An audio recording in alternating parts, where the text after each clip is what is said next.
ಜ್ಞಾನಾನಂದಮಯಂ ದೇವಂ ನಿರ್ಮಲಸ್ಫಟಿಕಾಕೃತಿಂ ಆಧಾರಂ ಸರ್ವವಿದ್ಯಾನಾಂ ಹಯಗ್ರೀವಂ ಉಪಾಸ್ಮಹೇ.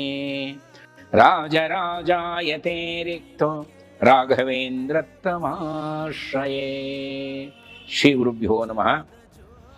ರಾಘವೇಂದ್ರ ಸ್ವಾಮಿಗಳು ತಮ್ಮ 50 ವರ್ಷದ ಸನ್ಯಾಸ ಜೀವನದಲ್ಲಿ 1621ರಿಂದ 1671 ತನಕ 50 ವರ್ಷ ಸತತವಾದಂಥ ಸನ್ಯಾಸ ಜೀವನದಲ್ಲಿ ಭಗವಂತನ ಆಜ್ಞೆಯಂತೆ ಅನೇಕ ಕ್ಷೇತ್ರಗಳಲ್ಲಿ ಪರ್ಯಟನೆ ಮಾಡ್ತಾರೆ. ಅನೇಕ ದೊಡ್ಡ ದೊಡ್ಡ ಧುರೀಣರು, ಅತ್ಯಂತ ಸಾಮಾನ್ಯ ವ್ಯಕ್ತಿಗಳು, ಅತ್ಯಂತ ದಾರಿದ್ರ್ಯದಂಥ ಜನಗಳು ಎಲ್ಲರನ್ನೂ ಸಂದರ್ಶನ ಮಾಡ್ತಾರೆ. ಎಲ್ರಿಗೂ ತಮ್ಮ ದರ್ಶನ ಕೊಡ್ತಾರೆ. ತಮ್ಮ ಹತ್ತಿರ ತಮ್ಮ ಸಂಪರ್ಕದಲ್ಲಿ ಬಂದಂಥ ವ್ಯಕ್ತಿಗಳು ಅನೇಕ ನೋವಿಂದ ಬಾಡಿ ಹೋಗಿರ್ತಾರೆ.